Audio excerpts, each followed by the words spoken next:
What's up, Spartans? Batman here to go over some great news that we just received about the matchmaking and ranked improvements coming in the winter update. But before we get started, please subscribe for more Halo content.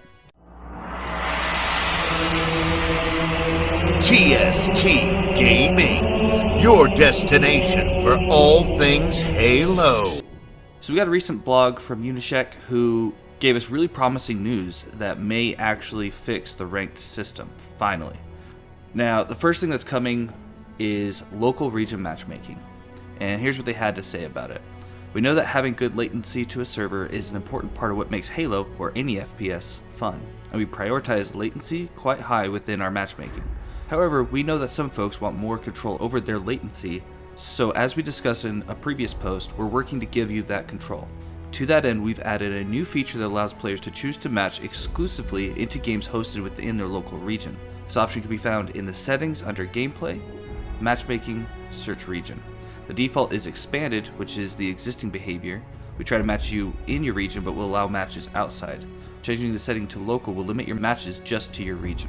Now on the flip side of that, they did mention this. Choosing to search only in your local region will generally improve your latency to the server because all your games will be played on a data center within that region. However, it may also increase your matchmaking time and reduce the fairness of matches you get. Something I'd like to point out as well is that it could definitely take longer to find matches, and what they mean by the fairness of the matches you get is the fact that the pool that you're pulling from is going to be much smaller. So you're going to get, if it's a really small pool, you're going to get some more extreme players versus if you're playing with an expanded setting where you're going to get a little bit, probably more of a better matchup. They continue on to say, we decide your local region based on the data centers that you have the best ping to, and the regions we are currently using are Asia, Australia, Brazil, Europe, North America. It's important to note that each region may have multiple data centers, so you still may see some change in ping from game to game as a different data center is chosen within your region depending on which of those data centers is better for the players in the game. A couple notes about how this feature works with Fireteams. The Fireteams leader setting is used to determine whether a search region is local or expanded. If the players in your fireteam are located in different regions, the matchmaking system will pick a single region that strikes the best balance for all the players in your fireteam. So for example, if your 4-person fireteam has 2 players in Europe and 2 in Australia, it's likely that your fireteam's region will be set to Asia to get the best possible experience. When this launches, please be sure to let us know how it feels. And as a reminder, if you end up having long queues in your region, please try re-enabling Expanded to find matches faster. And I think it's really good that they pointed out, hey, this may take a while for you to find a match if you really want to hone in on that best connection. So we'll see how well that works when it comes out. But the things that I was even more excited to is their updates to CSR. And they said, we've received a lot of feedback that the CSR progression doesn't feel right, and that the CSR gains and losses were too closely based on personal statistical performance, which doesn't always represent the impact a player can have in the game. For example, communication, map positioning, spawning knowledge, etc. To address these concerns, we have overhauled the algorithm that determines CSR gains and losses after a match. We've made it more configurable and set up the configuration so that a win or loss for the whole team matters more individual performance when determining the CSR gains and losses for each player.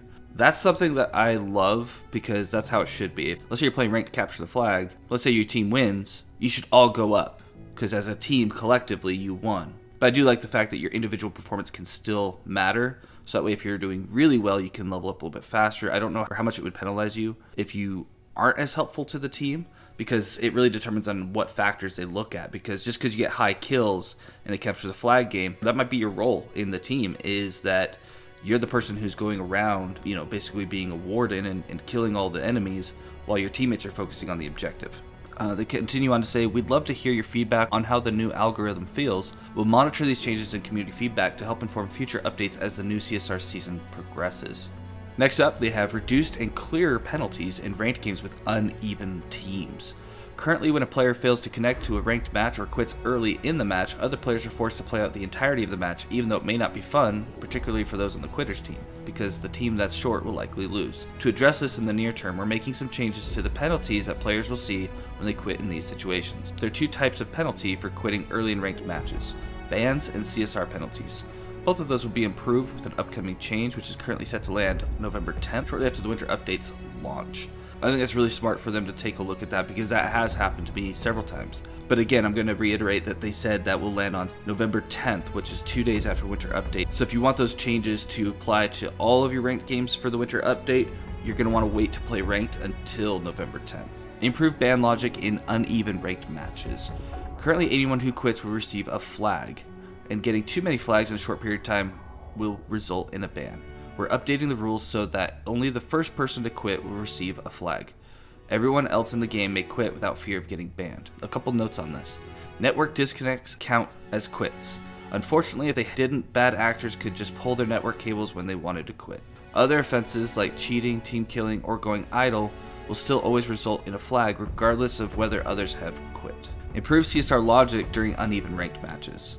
Currently, anyone who quits a ranked game will lose 15 CSR points, regardless of when they quit or whether others quit first. We're changing the rules so that the first person to quit will always lose 15 CSR points. But if that first person quits early in the game, the CSR losses and gains for everyone else will be capped at plus or minus 5 CSR points. That means anyone who leaves the match after an early quitter will only lose 5 CSR points. A few notes about specifics here.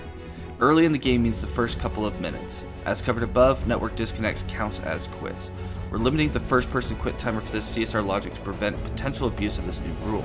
If the timer goes too late into a match, one player could quit after noticing the game wasn't going their way, just to reduce the CSR impact on their teammates. We believe we've landed on a good time window, but we'll monitor these updated rules around ban flags and quitting to make sure they land well out in the wild. Additionally, come the winter update, we will reset CSR rank so we can give everyone a fresh start in ranked with all these updates, which is, again, really great news. So far, these are all wins in my book. Future matchmaking improvements.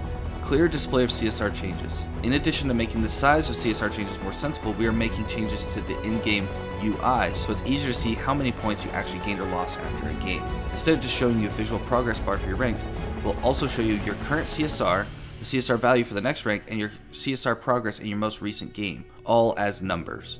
CSR-based matchmaking. Last but certainly not least, we are also working on an update to ranked matchmaking that will primarily match players based on the current CSR. Our existing system matches purely based on skill rating, or MMR, which is closely tied to CSR, but led to some confusion when viewing the ranks in the post-game Carnage report. Even though our system will still know your MMR and it's the underlying basis of CSR, we expect that this new approach, combined with the CSR improvements landing in the winter update, will make matchmaking feel fairer and more focused on winning rather than in-game performance.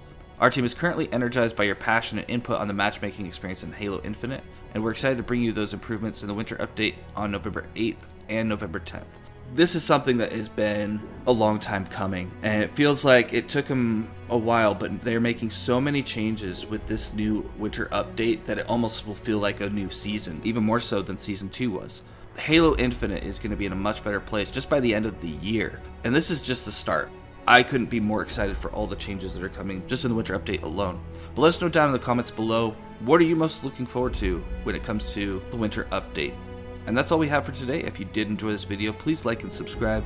Thank you for watching TST Gaming, and until next time, just play.